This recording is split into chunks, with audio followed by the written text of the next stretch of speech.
But like, tell me, what were your goals like going into it? Obviously, you were having some trouble personally and internally. Like, what did you want to get out of it? What was it like going through it mentally and emotionally? And never really liked myself, never loved myself, and just got to that point where I had to stop. I had to make peace with myself. But you know, when you called me, you had such a determination and a willingness. You wanted to know why. You said we need to talk Yeah. about your reason why, but it was almost like I had to purge this emotional weight that I had been carrying around. Well, I started the fast at 90 or 89.5 and I finished at 70.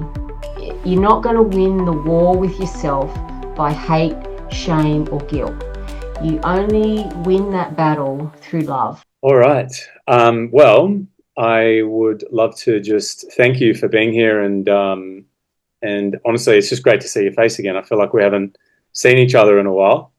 I know I've missed our conversations. Yeah, Our yeah, daily talks were just really good for yeah. my I know. soul. And Well, you go from speaking every day, or at least twice a week, especially when you're fasting, and checking in every day, and then it's like you get really close, and then all of a sudden, you know, it's like, all right, see you later, and then we yeah, still, obviously, we still speak and check in and stuff, but it's not as much. So it's not the same. Yeah, I know. And you've been so busy, and I mean, we all get busy, but it's nice when you have someone who is totally in your corner and you yeah, just relate so well to, and you're almost like a big brother to me. yeah, yeah. Yeah, so it's really That's good. nice. It's nice. Well, it's a privilege to be in your corner, and I'm really looking forward to diving in today. And I'm thinking like a good starting point would be just to take us back to probably when you first reached out to me and kind of where you were at then and what was going on in your life and in your mind at that time. Okay, well, it was back in October 24. I think I contacted you. We had done a little bit of work previously, just a couple of, I think it was a 3-day dry fast and self-discovery. Um, and I had, my whole life, I felt like I had never liked myself, let alone loved myself, and felt like I was constantly at war with myself, and internal dialogue was really bad. Um, and I just got to a point that it had to stop. I had been up and down with my weight throughout the years, and like periods of just absolute loathing and disgust, Mm, like, and just so much hatred for myself. How could I let myself get like this? And then I would work really hard, and like I knew about the gym, and like I knew how to look after myself, but I just didn't always do it, and I didn't always do it in the most responsible, nicest way for myself. And so I did the all or nothing. Um, and a lady that I worked with, and I think Hattie as well, Hattie Boydell, she always says, if you apply the all or nothing principles, that's what you get, all or yeah, nothing.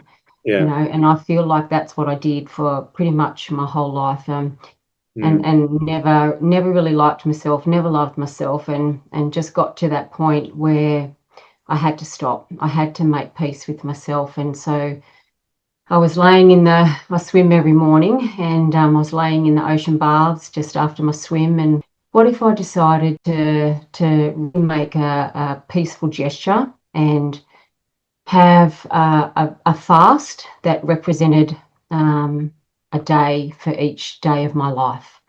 And so mm, I came up with this idea that on my 53rd birthday, which was in the following February, um, that I might fast for one day, each day representing a year in my life so mm. far. So I thought, okay, well, maybe I'll fast for 53 days. And then after about 10 minutes, I went, oh, can you do that? Like, is that a Yeah. thing? Is that even possible?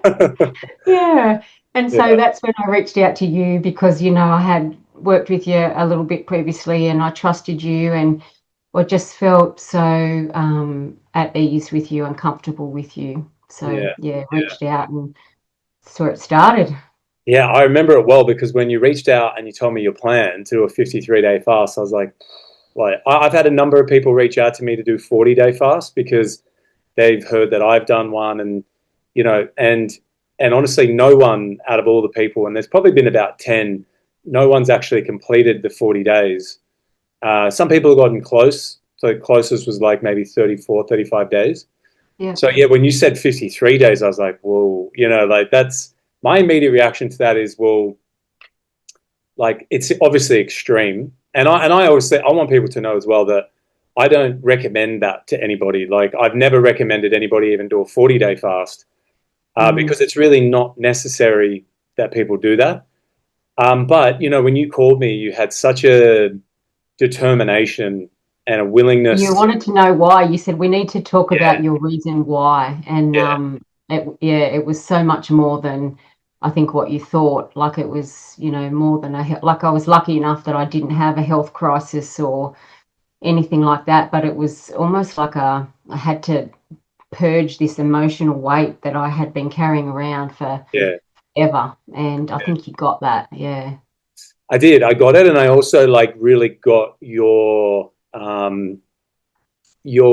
energy, and your energy was so, like it was very strong. And I thought, you know what, like even if you don't make it to 53 days, whatever you do, it's going to be really transformational, Yeah. and I'm going to support you and help you do it safely, and that's the main thing. And you know, so we'll talk about how it all went, obviously, because it was a massive journey that you went on. um, but like tell me, what were your goals like going into it? Obviously you were having some trouble personally and internally. Like what did you want to get out of it? Like I said, I just wanted to stop the noise that was going on in my head, like the constant battle. You'd get up in the morning and you'd say, okay, how am I going to eat today? And, you know, especially in the last 10 years, I think there's so much information that's available to us through the internet.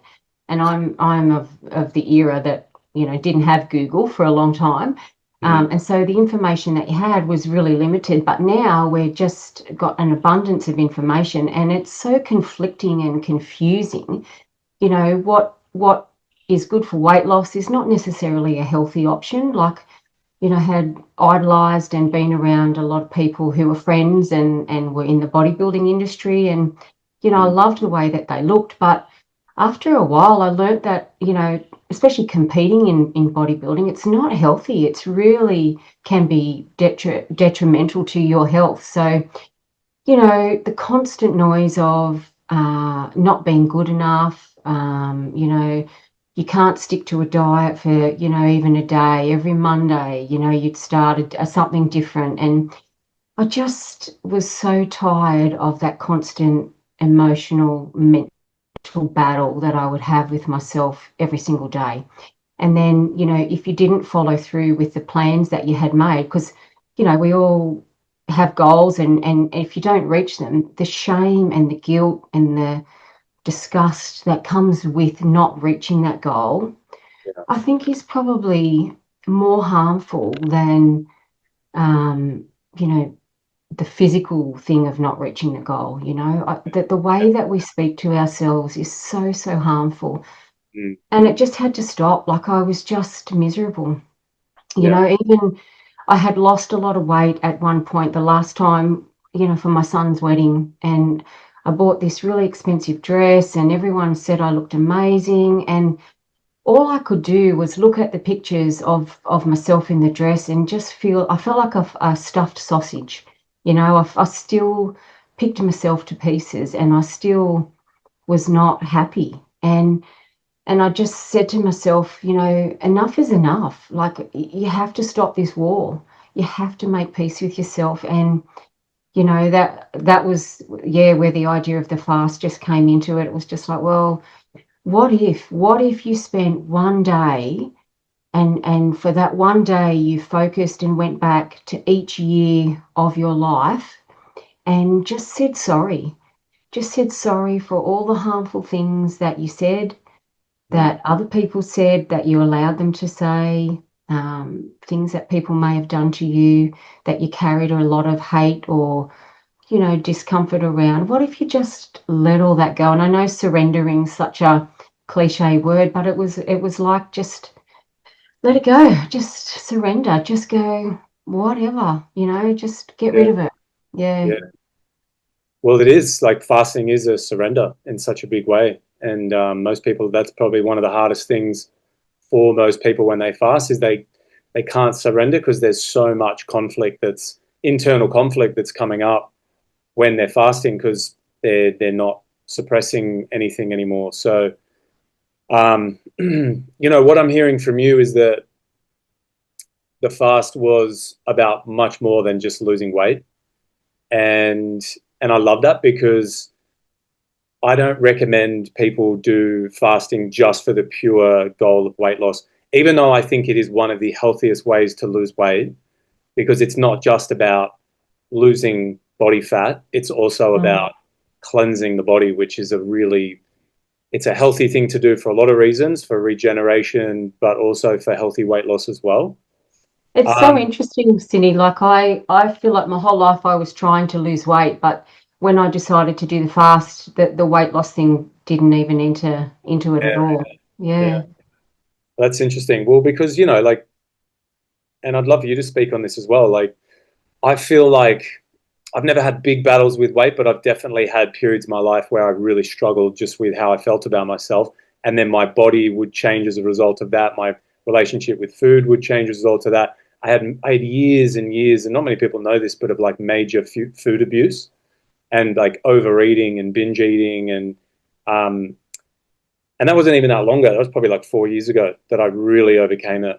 And Yeah. um, so I know from my own experience, and I feel like this is sort of a shared experience. It's that behind the overeating, behind the excess weight that we hold, like there's always a feeling that we don't want to feel, and we're just trying to pack on and layer, like just do something to avoid that feeling. And food is a really big one for all of us. Yeah. Yeah. So, fasting is, while it's a great way to lose weight, it's also going to be a great way to just bring up all those feelings because you're not going to be using your same tools to suppress all that stuff like you ordinarily would, right? So you do Yeah. face yourself in a big way. So what was that like? Obviously giving up the food. What was it like going through it mentally and emotionally? I had prepared myself so well for it. So I kind of knew that I knew it would be difficult, but I knew that I would get through it because I just had this focus and it just had to be done.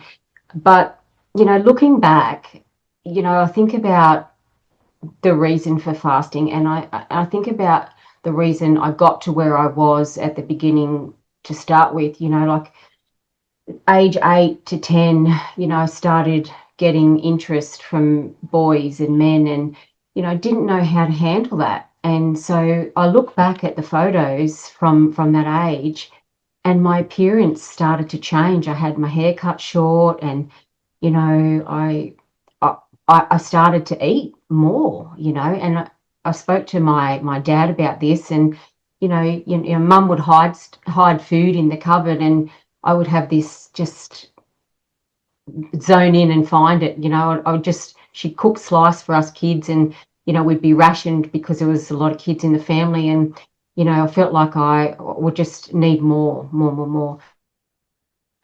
And it just always felt like I wasn't enough. I wasn't enough for myself and for other people. And I think food was my friend.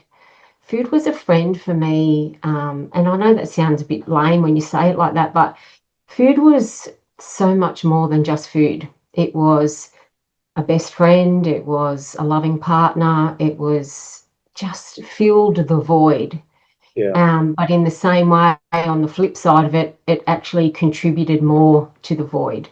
yeah. So I thought it was filling the void, but in actual fact, it was creating a bigger one. Mm, mm.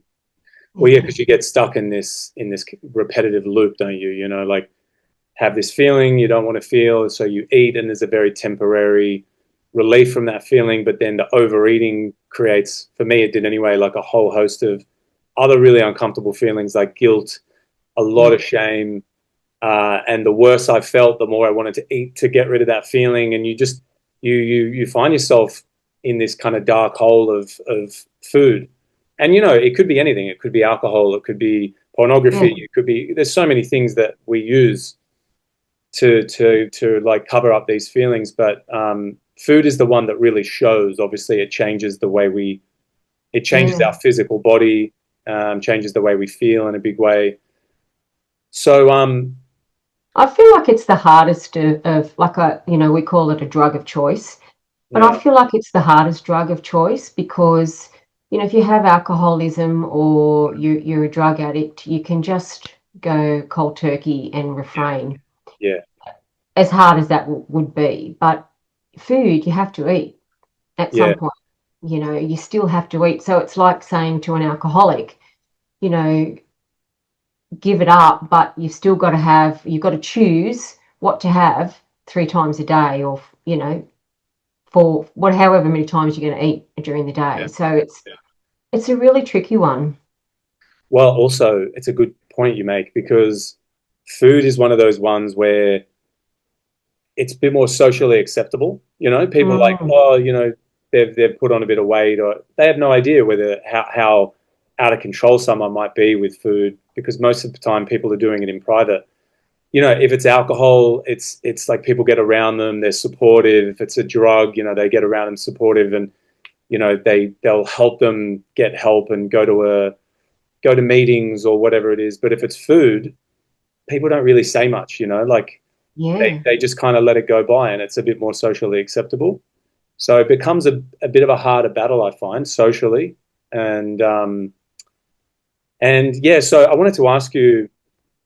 So before the fast, if you don't mind me asking, sort of where did your weight get to? Was it or when was it at sort of an all time high? So the highest I ever weighed was 136 kilos, which is I'm 174 centimeters, so it was pretty big. And that was I weighed more at my heaviest weight than what I did when I was pregnant with my children. Mm, Um, just the amounts of food that I would eat. And I think for me, the food or binge eating really sort of started when I was alone after I had my children and felt overwhelmed, and were living in an isolated area, so I didn't have a lot of support. And just sort of started eating. I'd go to the bakery, and instead of just buying one cake, I would buy three. You'd have one there and then you'd have two in the car on the way home. Then you get rid of the evidence before your husband would see it, or anyone else could see you eating it. I would be so stuck in my addiction that I would buy chocolates for people at Christmas time, and we lived in this country town, and the shops weren't open 24/7 like they are in city. And I would unwrap the Christmas present that I had bought and open the chocolates and eat them, and then wrap it back up.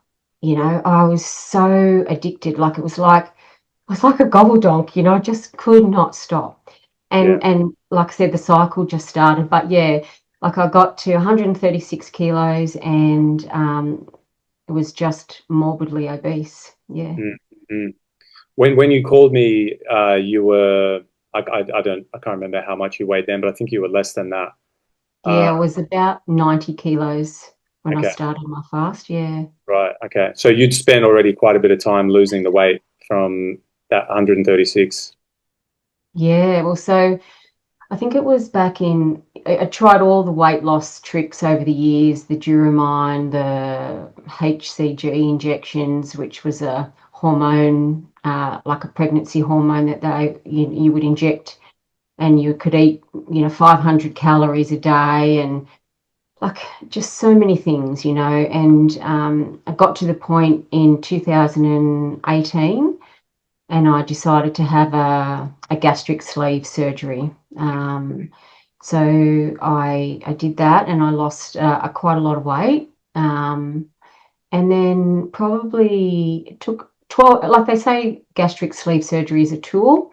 And I wanted to make the most of that tool. So in that 12 months after the gastric sleeve surgery, I exercised a lot.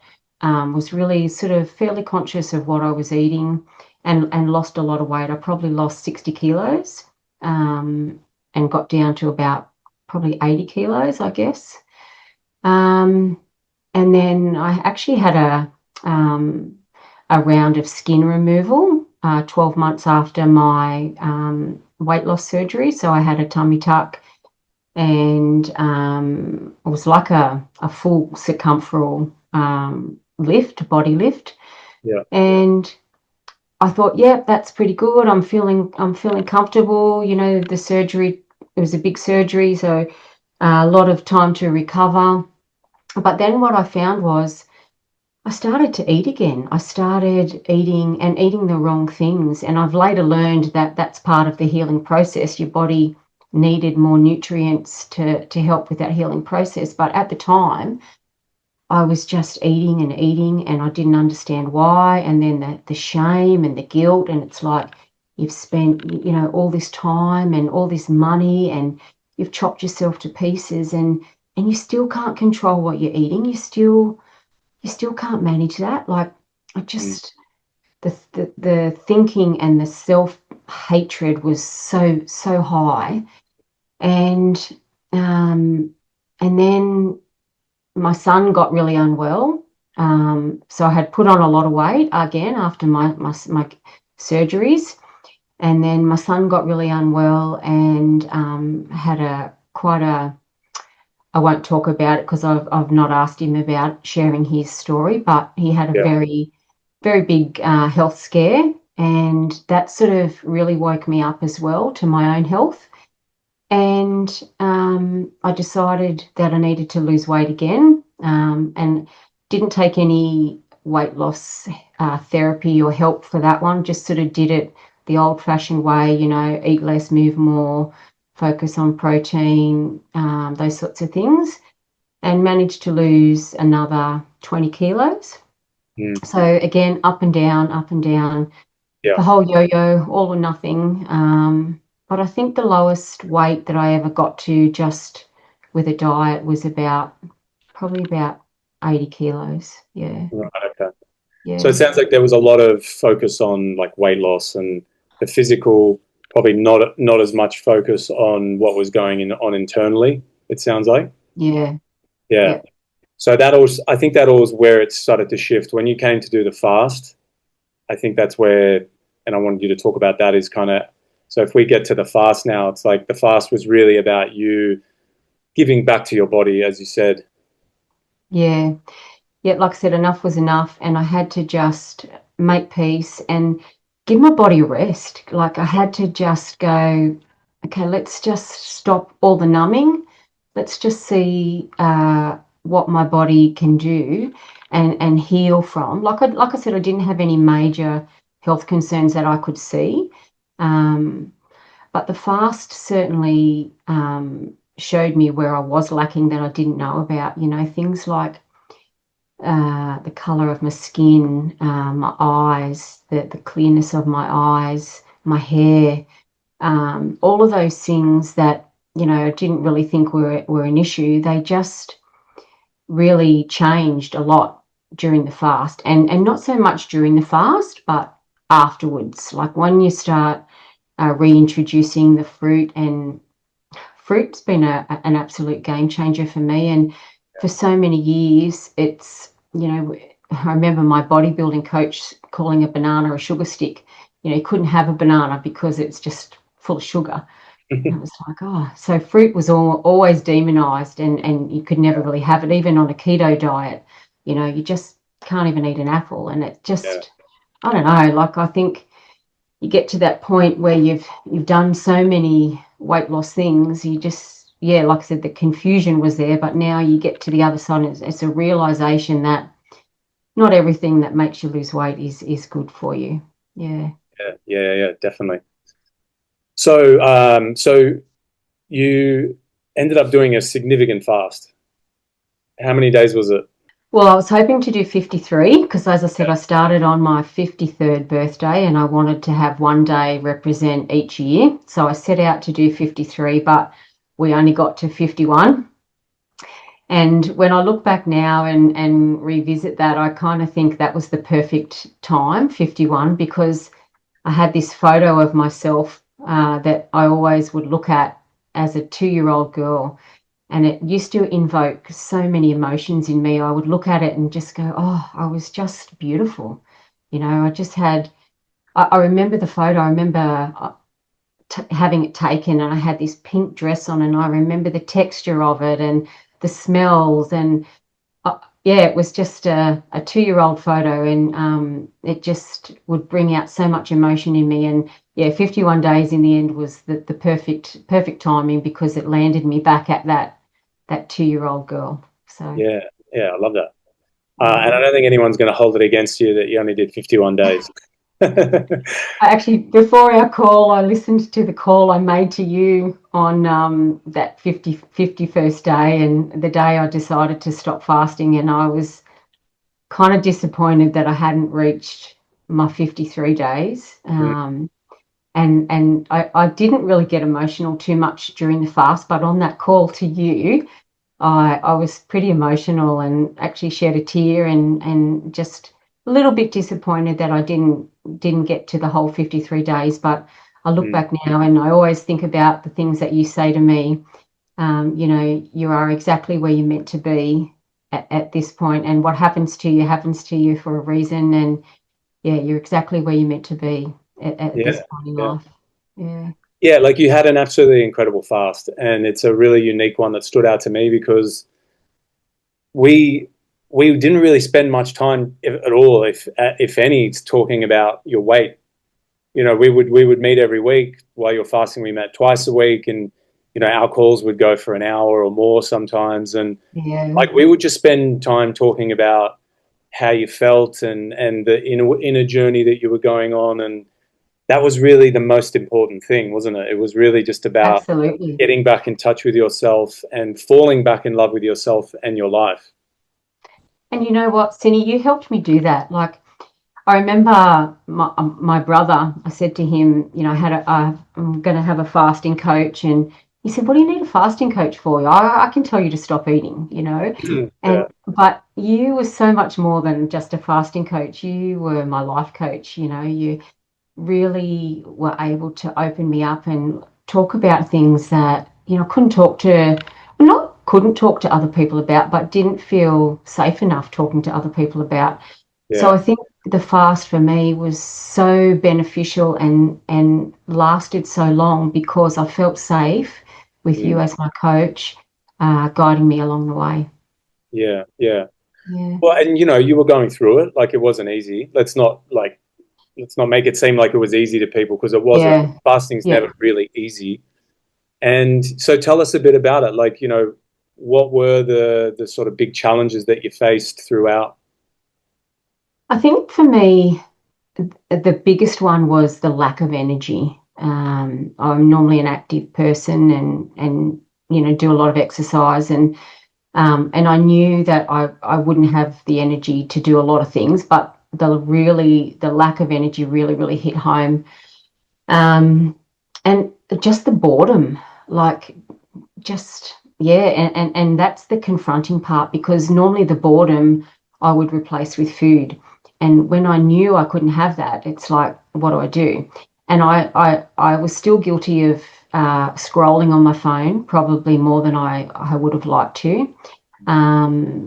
But the lack of energy, especially around, I think it was about day 24 or day 25, I had a bit of a fall in the bathroom.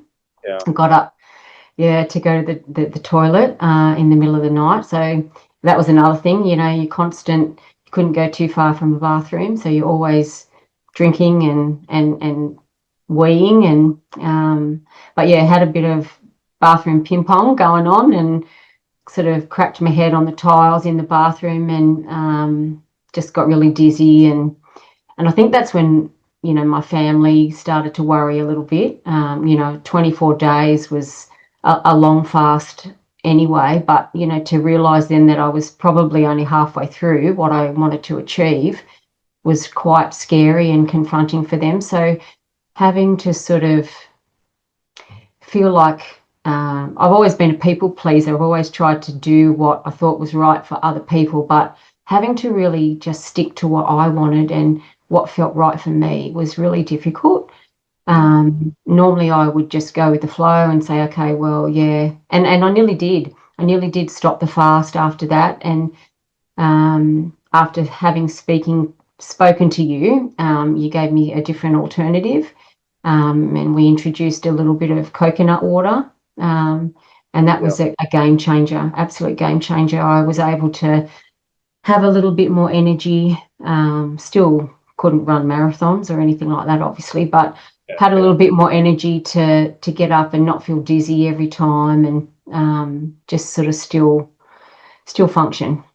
Yeah. Yeah. And for people listening, so what we did is we introduced, it was about 250 mils a day of coconut water, which Yeah, is it wasn't really not much. much. It's a tiny amount of calories, a tiny amount of sugar, and it's just enough to keep the body in ketosis.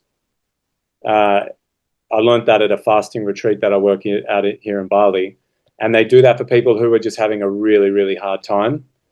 And then they continue on with a little bit of coconut water, and the main thing is they can continue the fast, they can stay in ketosis, and they still get a really great result. So Mm, um, yeah, it really worked in your favor because it was I think it was the reason you were able to continue all the way, wasn't it? absolutely. Yeah, absolutely.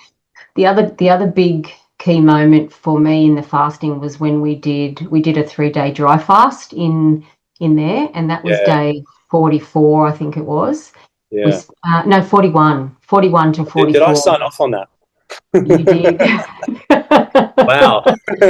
I think you're a little bit skeptical. You said we either do it at the beginning or we do it at the end. So day 41 was sort of towards the end, and I was keen. I really wanted to remove as much of the toxins as I could from my body. Like, I knew a lot about the science and the anatomy of a human, so I know Yeah. that when you are fat, your fat cells actually store all the toxins that your body can't eliminate. Mm, And so one of the things that popped into my head during the fast was I was trying to be grateful for the whole healing experience. And I actually, one time, I think I said to you, I'm so grateful that I was fat for so long, because it held all of the toxins that could have gone into my body and my bloodstream and yeah. given me a cancer or something like that. And I was actually really, really grateful that I was fat. And looking back at that, for me to actually say that, I was like, really, I don't know, it's just mind blowing. It's like, Yeah. why thank yourself for being fat? But it was a blessing, because it my fat cells saved me from getting really, really sick. Um, so yeah, being able to get rid of as much of those toxins as possible. And I know that dry fasting can heal your body 5 times faster than a water fast. Mm, And so I wanted to explore that. And so we did that. We did a 3-day dry fast, and I think um, that was what really accelerated and made the healing experience harder, mm. but more beneficial. Yeah, yeah. Dry fasting's amazing. Like, just so people know, I've done a lot of it myself. I wasn't just like, oh yeah, great, off you go and do a dry fast. Like, I have done a lot of it. I do understand it. I want to just go back to something you said before, because I think this is a really important piece when you said that you had gratitude for yourself and the fat that you had, or being a fat person, you had gratitude for yourself in that moment, and that is that is such a big moment for you to have that shift in the way you feel and think about yourself. Because up prior to that, there was, as you said, there was a lot of shame, there was a lot of self-loathing. When you can come out of those feelings and start to feel gratitude, that is a huge shift, and that's healing. Yeah. I kept a journal my whole fast, and it's been the best thing that I ever did. Like, I reflect on it all the time. I go back and read it, and just physically writing down, Claire, I'm sorry for the things that I said to you. I'm sorry for being so nasty to you. And I'm really grateful that I had that experience, and I'm grateful that we can learn from it, together, talking about us as being separate, but being the one person, and yeah, gratitude is a massive part of the healing process. Yeah, it's huge. Yeah, because Yeah, if we want to overcome our past, we have to overcome the feeling and the emotions that are keeping us connected to our past. So if we're yeah, stuck in, fear or guilt or shame or anger or any of these things, and so many of us are, overcoming the emotion is the key. It's not overcoming and the trauma or the event, as yeah, tragic as some of those events that some people have been through. It's the emotion that's the most important thing. that's right. And it's not just about the saying of it. It's not like I forgive you. It's Yeah, feeling that yeah, real yeah. forgiveness. Yeah, it's not just In, about the words. and looking back on your journey and the way you fasted, it's the way in which you did it, because a lot of people will fast and they'll keep going to work or they'll keep distracted and they'll just find ways to get through it without actually facing themselves. And you didn't do that. Like you, in fact, I remember at the beginning, I think you still had some responsibilities, but as the fast started to get a little difficult, we talked about you going somewhere. Yeah, And, yeah. so you went and retreated to Airbnb somewhere, right? I'm lucky enough in our family, we have access to a beautiful family holiday home that my auntie's always been gracious enough to let us use. And it's a very special place for me. We grew up there as kids, and she was very kind to let me stay down there for a couple of weeks, in the thick of my fast. And how I got down there and got back in the car, I'm not sure, because, I was, you know, some of the things that fasting does to you. I had double vision a lot of the time, and things that you just can't explain and you put down to other things. But yeah, like I was very, very grateful that I had that amount of time to, and with my work, I was flexible, and my husband was very supportive of me having that time for myself. And I was very lucky to have that time, the space to just do the things that I needed to do to fast well, and fast in the best possible way. Yeah, yeah, and really be with yourself, Yeah, undistracted by other people, and you know, it's not easy sometimes. People fasting at home, they're not in supportive environments. Sometimes their own partner or their kids or whoever in the house isn't supportive. So if it's possible, I do recommend doing what you did. It's not always ideal for people and not always possible, but if they can, and you can do it safely, I think fasting alone with a coach, I never recommend anybody goes and does that alone in an isolated environment without any support. yeah, But there is something about the alone approach where you can really get in touch with yourself and just spend some much needed time with the parts of yourself that need to be heard, need to be felt, need to be seen. And you yeah, did that. And I just remember, the conversations we were having, they weren't all easy. You were having some really difficult stuff come up. And there was like, the shame and there was regret and there was guilt and all that. But we talked through it. You did a lot of work through it. You were meditating a lot as well, weren't you? yeah, yeah. Yeah. You introduced me to Joe Dispenza, and Yeah. he's been a really incredible part of the Yeah. healing process for me. And just listening to some of the stories of transformation that he has, and yeah, some of the meditations. I know I had a really strange moment. It was in the dry fast, and had sort of been meditating a lot, and some of the meditations were just really, really transformational, and hard to, I can't put them into words, but the coincidences that would come up between what was happening to me, and just the whole process in general was really, really interesting. Yeah, really Yeah. mind opening. Yeah, Yeah. Yeah. Yeah. Well, just touching on that really quick is what I found, because I meditate a lot, I meditate every day, and I found that when I'm fasting and I meditate, fasting automatically opens you up a little more. Like it takes away the food and the density that you feel when you eat. So Yeah. emotions start coming up a little bit. The body's trying to clear and free itself. So it's like it kind of opens us up already, and then meditation on top of that, I find is just another level of experience. Yeah.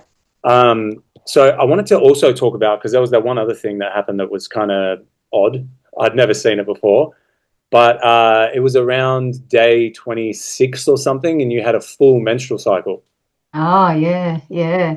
So I had been pre-menopausal or perimenopause, they call it, for probably a couple of years. My period had been very irregular, could go a couple of months without one. But the symptoms that I had leading up to menopause were quite significant. The first stage was irritability, and I think I actually mentioned to you that I had a real need to actually physically stab people. Like I just was so irritable and I love how just comfortably awful. you say that. It's a real thing. Like women just Yeah. get, I don't know, it's just a voice sometimes, or just the way someone looks at you. You really could stab them. For the And record, you didn't stab anyone. no, no, no, I didn't physically stab anyone, thank Yeah. God. But that was the first stage, and then you would get the physical symptoms of the hot flushes and the Yeah. real night sweats and the weight gain and all of the things that people talk to you about. And anyway, on whatever day it was, 26, 27, something like that, I just got a period. I didn't have any of the normal PMT symptoms that you would get, like tender breasts or cramping or irritability or any of those. It just happened, and it started off just like one of your first periods when you're a young girl. So it was a couple of days of a lighter bleed, and then the second, third, and fourth days were a little bit heavier, and the blood was, and that's probably a bit too much information maybe for some people, but the blood was quite red and healthy, and then it tapered off towards day 6 and 7. So, and then I thought that that was going to be a regular thing again, and I was a little bit worried, I got to say, because I was like, oh, do I have to go through perimenopause again? But it turned out that that was the last period that I've ever had. I actually ovulated a little bit for a couple of months after the last period, but I've never had another period or any signs of another period since that time. Wow. Yeah. And what about the perimenopausal symptoms? Look, I think I still had some of the physical symptoms for a while, but the last 2 or 3 months of this year, I've not had any. I've had all my night sweats have gone. I still get irritable sometimes, but that can be from a lot of things. Yeah. Um, but yeah, no, none of them. I don't get tender breasts. I don't get um, mood swings, or my husband might say something slightly different. But yeah, I just feel like Yeah. I'm regular. Yeah, Yeah. Yeah. Yeah. Great. and it's been over probably 18 months since I had a period. There were some other physical benefits. I can't remember now, but I remember you just in the calls you would be like, "Oh yeah, my something about your elbow or like something about your arm or am I don't know, am I remembering correctly? There was Yeah, it was my fingers. I started shedding skin. It yeah, was the weirdest thing. Like I started shedding skin from around the cuticles and the fingertips. yeah, And at first I thought it was just I don't know, just a thing. But it stayed for probably a week. And then after that, the skin on my fingers was so soft, um, and I had pigmentation on my neck that lightened up. Yeah, just so many little things that I look back on now and think, yeah, that was all part of the process, part of the benefits of healing. yeah, definitely. What about weight loss? Like how much weight did you lose over the 51 days? Well, I started the fast at 90 or 89.5 and I finished at 70. So I Wow. lost Okay. about 20 kilos. Yeah. Yeah. Yeah. 20 kilos. And Yeah. I probably gained probably 6 kilos after the fast. Yeah. You know that the fasting process and then the refeeding process are very similar in length. So Mm. came off the fast just juicing fruits, and was on juice for a couple of weeks, I think. Um, and they were just absolute heaven. Like, I think I became a watermelon addict from that point onwards. I can't live without it Yeah. these days. I absolutely love it. And then just reintroduce the fruits slowly in their full form. Um, but I managed to maintain that weight for probably 12 months. And then I actually had another round of skin removal surgery last year. Um, and I did feel a little funny about that one. I wasn't sure whether I should do it or not. The whole point of my fast was to make peace with myself. Mm. And here I was contemplating another round of skin removal surgery. But I didn't have the shame and the guilt that went along with it. I thought it through and I thought, there's nothing wrong with being the very best version of yourself that you can be. And if that's what it takes for you to be peaceful with yourself, then that's a tool that you use. I'm not going to judge anyone for any of the decisions that they make. And, I'm not upset if people judge me for the decisions that I've made on my journey. They're decisions that I've made from my heart, and I'm happy with them and at peace with them. But what I did find after the last lot of skin removal surgery, which was for my arms and my back, was that I got hungry again. I really started to need more food. It's only been the last month or so, because that was in November 2025 that I had that. And the last 2 months, I guess, of this year have really seen me sort of settle down and get back to a way of eating that really resonates with me, um, and feel comfortable with myself again. Mm. It's a never-ending story, Sinclair, and it's a story that I think a lot of women especially can relate to. We think we try. I know me personally, we try to be so perfect all the time. We try to do the meditation. We try to do all the right protocols, and still we don't always get it right. And it's the shame and the guilt that comes with that are more hurtful than the biscuit or the Mm. coffee or the glass of wine that you might have. That's what I've come to realize anyway. And, I've let go of the idea of being perfect. And that's something that you really, really helped me with. We can't be perfect. We're not meant to be perfect. We are human. There's always going to be that human factor. And if we can just come to peace with that and still live a life that you don't feel like you're missing out on things that you sometimes have for the purpose of just soul comfort, um, that's a good thing. It, it's a good thing to not be able to beat yourself up for that. And Yeah. I think I'm at that place. Like, I really am at that place. And for me, that was the whole reason behind my fast, was to be able to have the freedom, the abundance, the gratitude and the self-love that I always had wanted. Yeah. And I've got it. Yeah. That's really what it was all about, wasn't it? Yep. All about finding that again. And it's one of the things that I've learned, and you're honestly a perfect example of this. Your whole story, as you're telling me, it's just reminding me of this belief I've had for a long time now. And, it's really that I really feel like all of us are on a journey back to love, back to ourselves. And, because if you think about it, like we come into this world, we're born, most of us, we're born into to love. Babies, they don't know anything different. They're born into love.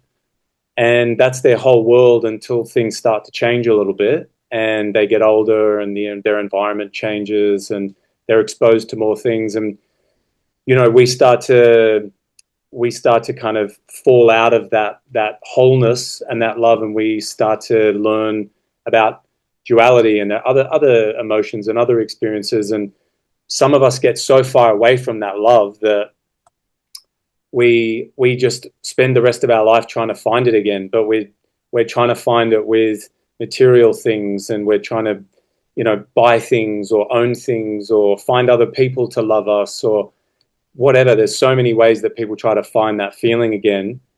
And your story is really, to me, stands out because it's one of like you got to this point in your life where you're like, I'm going to do whatever it takes to find it again. And you realize that it wasn't about the weight, it wasn't about anything. It was really just about finding that wholeness within yourself and that feeling. Yeah. And it sounds like you really have, in a big way. And I know it's not perfect, and it's obviously we're always challenged, but it sounds like through all your adversity and all the challenges, you've found yourself again. It's been one of the most beneficial things that I could have ever done for myself, and it's the gift that I have promised to give myself every year. So every year around my birth date, I do a fast, or even if it's just a couple of days, or I just spend some time with myself, or just want to make sure that I'm constantly letting myself know that I'm safe, that Mm. I'm loved, and I don't say it in a cliche way. Like, I don't look at myself and go, "Oh, I love you." I I look within myself and say I love you. Like, there's still lots of me and my body that I would love to change and make different. But the person that I am on the inside is the most important part of my journey. And it has been where the most transformation has happened for me. I sent you a picture a little while ago of, me recently and me at my heaviest. And, you were like, wow. And a lot of people that have seen that picture have said the same thing. But the biggest transformation for me was on the inside, and it's one that nobody can see. And it's one that I think a lot of people have had, and it's the most special one, and it's the one that means the most. Totally, well said. And it's the one that we're all looking for. It's the one we Yeah, really want at the end of the day. We just yeah. want to feel better in ourselves, more in love with ourselves, more in love with life. And like, what I love about your story and everything you did is that I feel like fasting does help us find that, but I think people use fasting in the wrong way.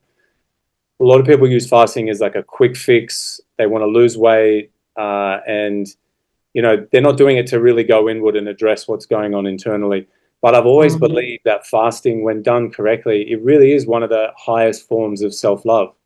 mm. When you Oh, yeah, I agree. Self-love and self-care are completely different. yeah, I think you need self-care in your life, but I think self-love is can sometimes be tough. Like, you have to have a discipline, and it can be a discipline in many different facets. Like, you have to be really honest with yourself when it comes to self-love. It might be like, you might not. I don't know how to say it, but it's a way of looking at yourself honestly, and taking the tough action that you might need to take to get yourself to where you really want to be. And I think for me, that was where I was at. It was like you had forced yourself into so many corners so many times to try and lose weight, and in the end, it was like, it's not working. How it's how many times can you do the same thing trying to get a different result? And in the end, it was just like, enough is enough. But you're not going to win the war with yourself by hate, shame, or guilt. You only win that battle through love and coming back to yourself and being open and honest, and just looking within yourself. Yeah. Yeah. Perfectly said, mate. Yeah. Yeah, love it.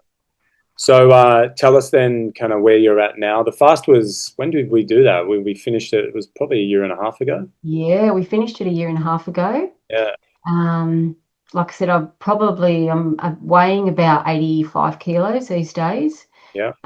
which I'm okay with. Like I said, I'm not, I still probably like to lose a few kilos, but I'm not going to force anything, and I'll use whatever tools I feel Mm, necessary at the times I feel necessary. But mostly importantly, I'm comfortable with where I'm at within myself, and there's no shame, there's no guilt, there's no hatred anymore, there's no disgust. I don't look at myself and just despise myself anymore. I look at myself with a genuine affection, and constantly look at still making myself a better person. I really love the idea of being able to help or touch other people in their healing process or healing journeys. And just the thought of being able to give back in some small way to others, and helping them on their journey, and being a support for you, like you were so beautifully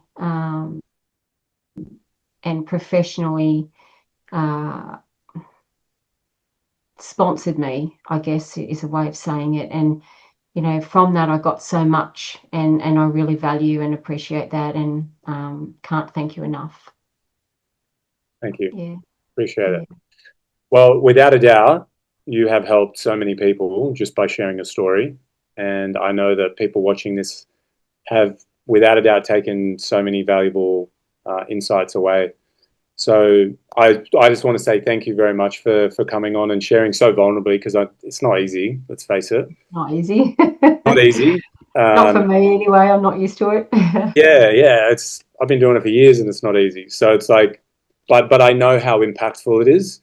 So thank you for sharing your story, and thank you for just showing up for yourself and being Thank such a you. legend. Thank you. I love you. I love you too, mate.